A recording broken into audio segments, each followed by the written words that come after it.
Evolucionismo, creacionismo y diseño inteligente. Un ensayo de Nicolás Jouve de la Barreda.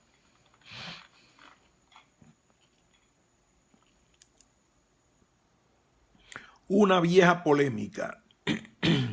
Es conocida la conmoción que produjeron las ideas evolutivas en la época en que Charles Darwin, 1809-1882, divulgó y defendió en su obra maestra El origen de las especies. La idea de un mundo cambiante parecía contradecir la creencia en una creación tal como había llegado hasta los países occidentales de cultura y tradición judeocristiana. Un mundo creado directamente por un creador, Dios, que no admitía interpretaciones distintas a las que se plasman de forma literal en el libro del Génesis. No obstante, la insaciable condena que hubo de sufrir la teoría de la evolución no pudo contrarrestar por mucho tiempo ni la convicción de los argumentos ni las evidencias de la acertada interpretación de la selección natural en que se basaba el darwinismo. Tampoco parecía justa la reprobación de la teoría de la evolución a priori por razones de creencia religiosa, tal como la expuso Darwin, pues Darwin no negó nunca la existencia de un creador, simplemente trató de explicar el método por el cual cualquiera que fuese la procedencia de los seres vivos, estos se habían diversificado de forma tan extraordinaria y asombrosa hasta llegar a la sorprendente diversidad de formas de vida actuales. El problema era que entre ellas se incluía el representante más digno, aquel que había sido creado a imagen y semejanza de Dios y que había de someter la tierra, dominar los peces del mar, las aves del cielo y todo animal que serpentea sobre la tierra, según reza en el capítulo 1 del relato bíblico del Génesis. Sin embargo, ya en su época hubo interpretaciones menos desfavorables y más acordes con una postura mantenida con insistencia por muchos científicos, como veremos más adelante. A este respecto, hemos de recordar al cardenal católico inglés de origen anglicano John Henry Newman, quien señaló ya en 1868: la teoría de Darwin, verdadera o no, no es necesariamente atea. Al contrario, simplemente puede sugerir una idea más grande de la providencia y de la habilidad divina. En cualquier caso, en muchas tradiciones religiosas se mantenía y se sigue manteniendo hoy la idea del creacionismo como una corriente opuesta al evolucionismo y según la cual el universo, la tierra, la vida y la humanidad fueron creados tal como han llegado hasta nuestros días, por alguna forma de intervención sobrenatural, por un ser supremo, un Dios. Esta es la interpretación mantenida en algunos ámbitos excesivamente escépticos y, a mi juicio, injustificadamente recelosos con la ciencia en todo lo que suponga una visión mínimamente distinta a la literalidad de la Biblia. En su versión más próxima a la cultura cristiana de la época en que expuso su famosa teoría Charles Darwin, el creacionismo defendía que el universo había sido creado en 6 días y que cada una de las especies biológicas sería el resultado de un acto particular de creación divina. Interpretando de forma literal el capítulo 1 del Génesis, Hoy 4 estados de la Unión Americana, Minnesota, Nuevo México, Ohio y Pensilvania, mantienen en sus planes la enseñanza oficial, un análisis crítico de la teoría de la evolución, aunque solo en términos generales. En Kansas se llega más lejos al incluir en la enseñanza pública puntos concretos que, según los nuevos creacionistas, revelan la debilidad de la teoría de la evolución. Quienes sostenían y aún sostienen esta teoría usan la Biblia como libro de ciencia y por tanto confunden la verdad de la revelación cristiana, transmitida por medio de un determinado género literario, con la ciencia. La creación y la evolución son cuestiones diferentes. Es necesario insistir en la necesidad de no confundir los ámbitos de explicación de los acontecimientos naturales y ceñirse a lo que explica la teoría de la evolución, desligándolo del marco más general o más amplio que puede plantear el origen del universo, que aún hoy plantea un inmenso enigma para la ciencia. Por ello, lo primero que hay que enseñar es la creación y la evolución son asuntos diferentes. Que la evolución como teoría científica no explica la creación del universo, ni el origen de la Tierra, ni siquiera el origen de la vida, sino solo la variación de los seres vivos, la diversidad de la vida a lo largo del tiempo desde hace algo menos de 4.000 millones de años en que hizo su aparición sobre la tierra el ser ancestro tras más de 10.000 millones de años de la etapa prebiótica. San Agustín, 354 al 430, afirmaba que Dios creó al mundo en el tiempo y no en el tiempo, de modo que Dios eterno queda fuera del tiempo. San Agustín afirmaba que Dios creó el mundo con el tiempo y no en el tiempo, de modo que Dios eterno quedaba fuera del tiempo. Algo que no puede rebatir la ciencia, pues en el modelo cosmológico, la ciencia corrobora que la materia, el espacio y el tiempo son indisociables y que la explosión primordial surgió todo. Se originó el universo, el espacio y el tiempo. Dicho lo anterior, es preciso señalar que la teoría de la evolución tiene su parcela en el último tercio del tiempo transcurrido desde la creación del universo y por lo tanto no se plantea cómo debió ocurrir el origen de la materia, ni siquiera el origen de la vida. El tiempo forma parte inseparable de la historia del universo y nace justo en la creación, mientras que la evolución de los seres vivos es algo que, hasta donde sabemos, tiene lugar solo en nuestro planeta, tras una larga etapa prebiótica. De este modo, la creación y la evolución son dos fenómenos diferentes separados en el tiempo. No hay por qué extender la explicación causal del origen y la variación de los seres vivos a etapas anteriores, ni tampoco negar la posibilidad de llegar a conocer algún día qué debió suceder hasta llegar al origen de los seres vivos. Algo que es compatible con una profunda transformación desde moléculas sencillas.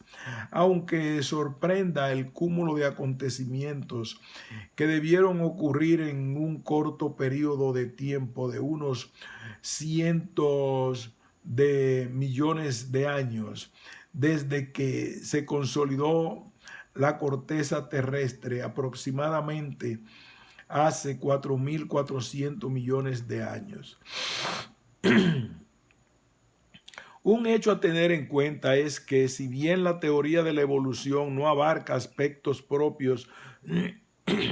de la explicación causal del origen de la materia o del espacio, adquiere todo su realismo y hasta su sentido como prolongación de dichos acontecimientos extraordinarios. Es evidente que aunque la teoría de la evolución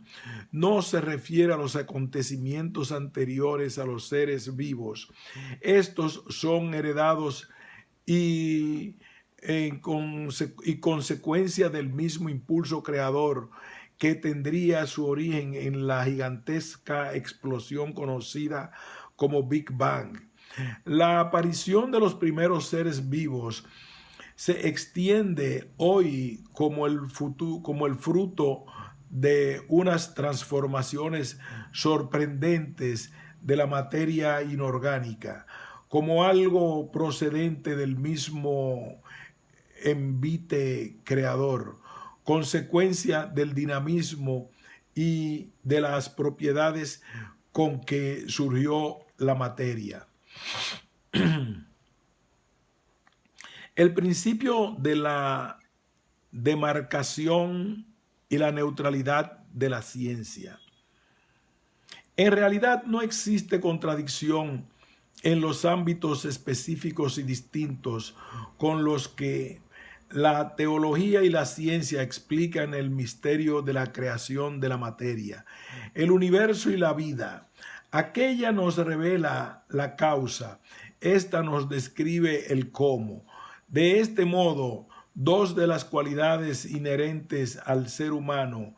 el sentido de trascendencia y la búsqueda de una explicación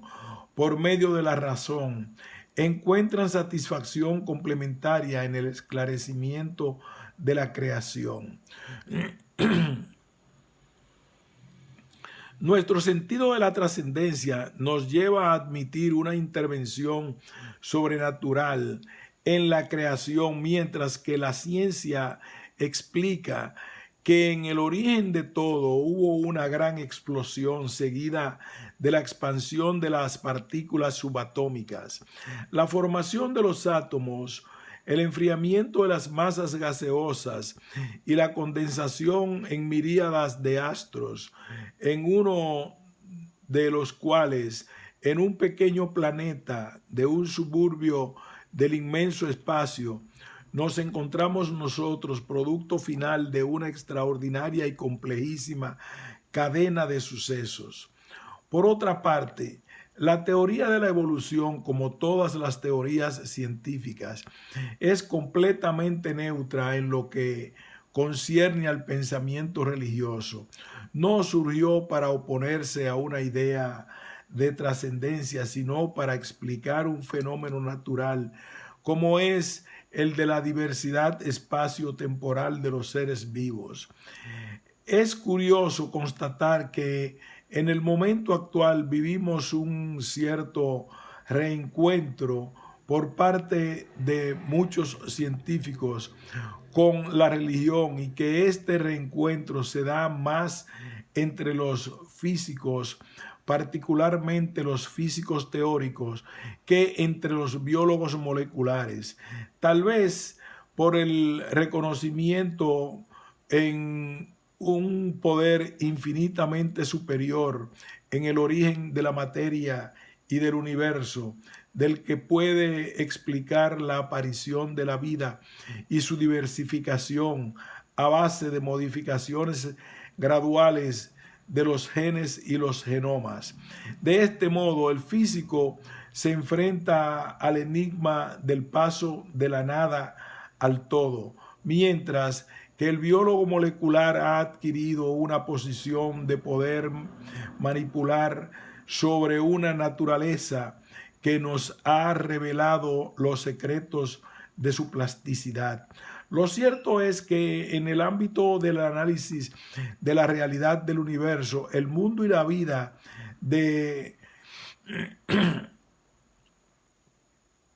la metodología utiliza para comprender su origen es diferente para la ciencia. La filosofía y la teología, aunque todos persigan el mismo fin y traten de comprender el sentido de la existencia,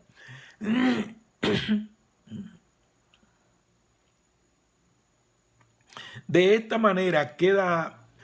reivindicado el principio de demarcación que establece los ámbitos específicos de actuación de todas las ciencias, que en el caso de las positivas no admiten ningún modo de pensamiento que se aparte de la experimentación,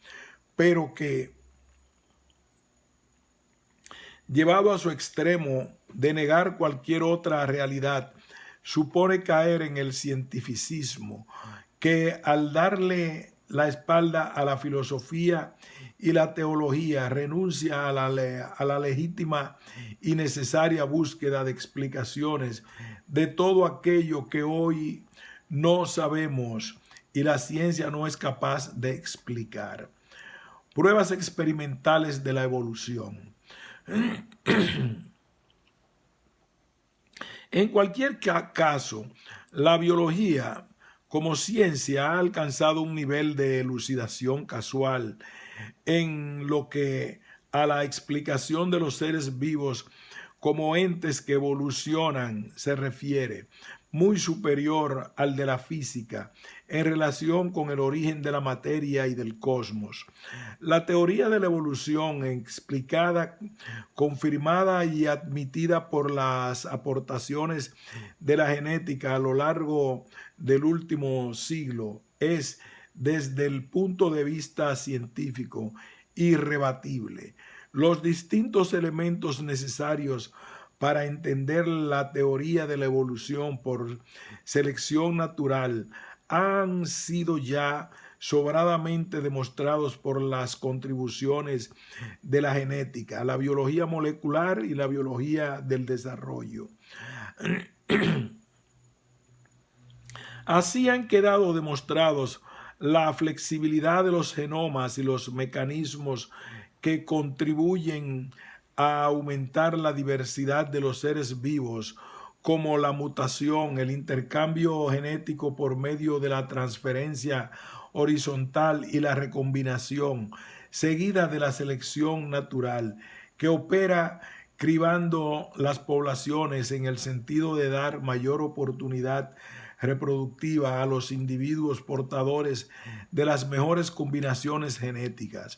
Estos mecanismos, considerados independientemente, son universales, con las variantes propias de los distintos sistemas de organización biológica y coincidentes en su conjunto, sobre todo porque todos los seres vivos comparten un mismo tipo de moléculas informativas, el ADN, un código genético universal y unos mecanismos de variación y expresión genética comunes que no dejan lugar a dudas sobre el origen monofilético de la vida. La evolución lo inunda todo y lo explica todo, como señala el profesor Theodosius Dobzhansky,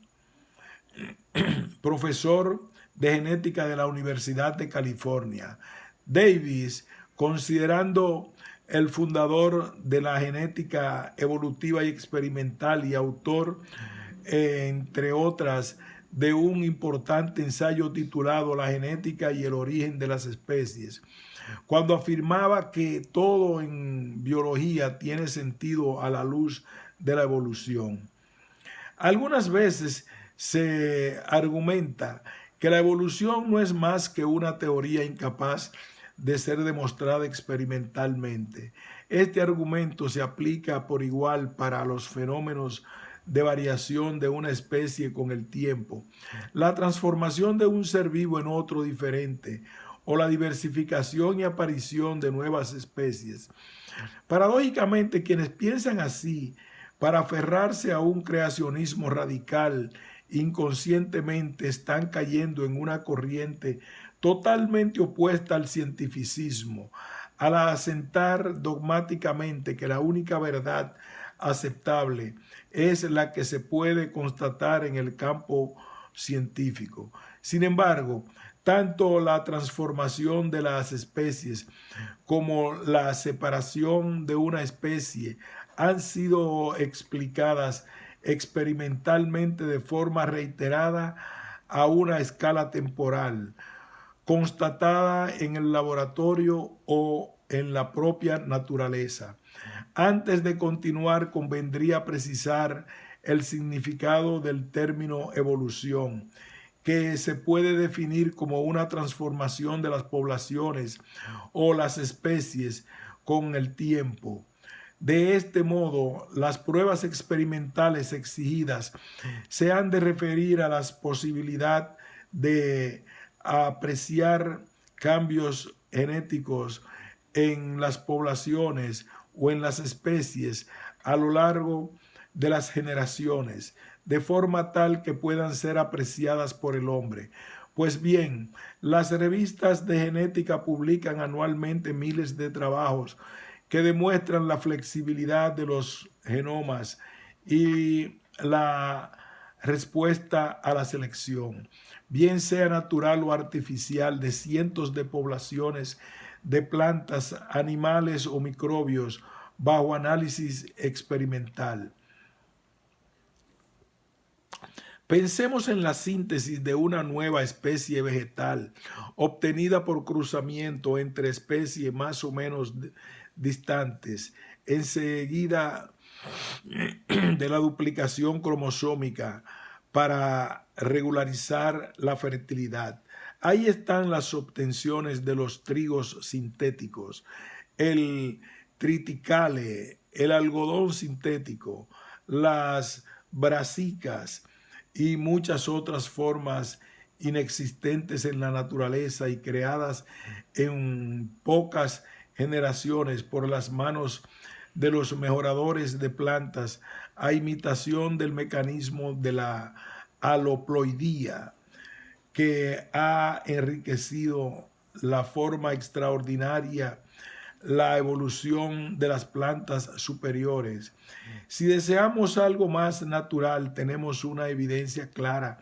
en las modificaciones que se aprecian en las poblaciones de las plagas de insectos, que llegan a hacerse resistentes a insecticidas o pesticidas tras el uso reiterado de estos agentes sobre la población,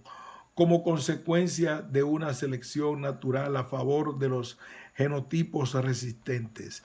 Pensemos del mismo modo en la respuesta a la selección artificial que explica las transformaciones de los animales salvajes y las plantas silvestres hasta su constitución en especies domésticas. En el mundo de los microorganismos es bien conocida la aparición de nuevas cepas de bacterias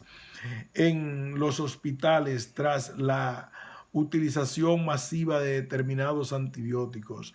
lo que provoca una selección natural de las formas genéticamente resistentes, o la rápida aparición de cepas de virus patógenos como el virus HIV causante del SIDA a partir de unas cepas no virulentas en apenas unas décadas. Existen sobrados experimentos demostrativos de las consecuencias de las variaciones genéticas y la selección natural, seguida de diversificación, especiación o extinción de especies o poblaciones. Si todos estos cambios obedecen a la selección natural y somos capaces de apreciarlos en un periodo tan corto de tiempo, Además de tratarse de evidencias reales de la evolución, ¿quién puede negar la existencia de de modificaciones evolutivas más profundas a más largo plazo? Aquí tampoco cabe dudar, dada la evidencia de los cambios de formas de los seres vivos que se aprecian en el registro fósil. Por ejemplo, los fósiles del Pleistoceno demuestran que la distribución geográfica de muchos animales derivó como respuesta a las etapas glaciales e interglaciales, y hoy constatamos efectos semejantes en la distribución de las especies de plantas y animales a nuestra escala temporal. En muchas ocasiones, como consecuencia de los cambios ecológicos y climáticos producto de la influencia humana. En resumen, la certeza de la teoría de la evolución es tan axiomática como el cambio de los sistemas estelares, la aparición y desaparición de estrellas y planetas, o las modificaciones de las condiciones ambientales de las que tanto dependen precisamente la aparición de la vida y la biodiversidad. El Génesis no se opone a la teoría de la evolución. La teoría de la evolución no es contraria al Génesis. Para quienes encuentran un punto de dificultad en la admisión de la teoría evolutiva por razones religiosas, y más en particular en el contexto de la tradición cristiana, hay que señalar que el Génesis no debe suponer una dificultad, ya que el relato bíblico no es un libro de ciencia, ni expone una relación científica exacta de los hechos cronológicos de la creación del mundo. Ciertamente no de forma súbita ni simultánea para todos los seres, sino de manera ordenada y sucesiva hasta llegar al hombre. Se trata de un relato sobre el origen de todo basado en la revelación divina, adaptado en cuanto a la expresión literaria, a la forma de pensar de la época en que fue escrita. El profesor de teología de la Universidad de Múnich, Romano Guardin, 1885-1968, en su obra póstuma recogida a finales de los años 60, expresaba lo siguiente sobre el Génesis: no podemos tomarlo como un texto científico al estilo de los que presentan nuestros manuales y tratados, lo cual no significa que sean algo fantástico o arbitrario. Sería un esfuerzo vano si, como era habitual hace unos decenios, se quisiera armonizar las distintas ideas de los relatos de la creación con los resultados de la ciencia natural de cada época, dejando por sentado el respeto debido a los avances científicos en materia de evolución. Es necesario añadir que también debe ser respetado el derecho a la duda en aquellas cuestiones que la ciencia no ha llegado a resolver experimentalmente. En este sentido, hay que reconocer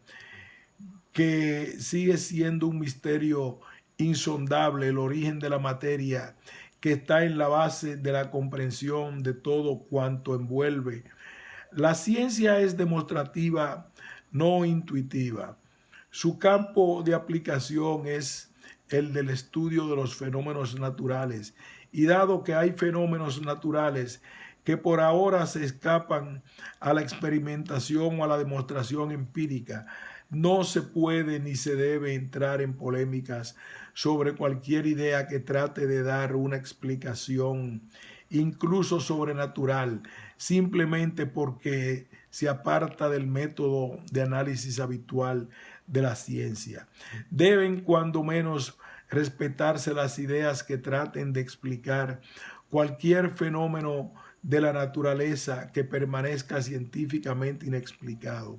Sencillamente porque la cualidad más genuina del ser humano, la razón, le induce a buscar respuestas a todo lo que le obsesiona. Es, por tanto, fundamental señalar que los descubrimientos científicos no han de ser desatendidos o ignorados por quienes mantienen a ultranza una lógica de trascendencia de la existencia de cuanto nos rodea. Del mismo modo que no es propio de la ciencia despreciar o ignorar cualquier idea que escape a su ámbito de actividad, al menos hasta que no se demuestre lo contrario. Sorprende, por lo tanto, el hecho del enfrentamiento del creacionismo y el evolucionismo como dos corrientes incompatibles, cuando en el fondo ambas se refieren a fenómenos diferentes y en cierto modo se complementan en la visión del mundo del hombre actual. El punto inexplicado por la ciencia no es el de la capacidad de modificación y aún complicación de las formas de vida, sino de la procedencia de todo. Y ahí es donde se encuentra su sentido, la creencia en un Dios creador. A esto se refería Isaac Newton cuando afirmaba: el conjunto del universo no podría nacer sin el proyecto de un ser inteligente. En resumen, en cualquiera de las vertientes de la actividad intelectual humana deben quedar al margen de los prejuicios y ha de haber voluntad de analizar y, en su caso, acomodar el pensamiento a las verdades que nos ayudan a comprender el mundo que nos rodea. Muchos científicos y grandes pensadores han adecuado su fe en un Dios creador a la evidencia de la evolución y de los grandes descubrimientos sobre la diversidad y complejidad de los seres vivos. Este es también mi punto de vista. No tenemos por qué negar la existencia de un Dios creador de todo lo que nos rodea y nos maravilla, sino maravillarnos de que lo que nos rodea es precisamente el fruto del impulso creador y la capacidad de evolución con el que Dios lo creó todo desde el principio de los tiempos. Es a lo que se refería el cardenal John Henry Newman, contemporáneo del propio Darwin. ¿Por qué ha de haber incompatibilidad entre dos realidades como la creación y la capacidad de evolución de aquello que fue creado? La aparición del universo, la tierra, la vida y el hombre son realidades tangibles e incuestionables, aunque el origen de todo no haya sido explicado científicamente. La evolución de la naturaleza es una realidad irrefutable, aunque contradiga la literalidad de un texto que en ningún modo trata de ser un tratado científico. En mi opinión, no tiene sentido expresar dudas sobre la capacidad de variación genética de las formas de vida, que es lo que llamamos evolución, que queda perfectamente explicado con los grandes avances de la biología del siglo XX,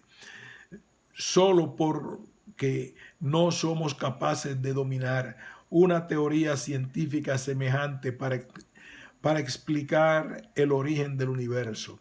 Es más, si nos maravillamos con el orden de la naturaleza que hemos ido desvelando, es porque la razón última del origen de todo queda oculto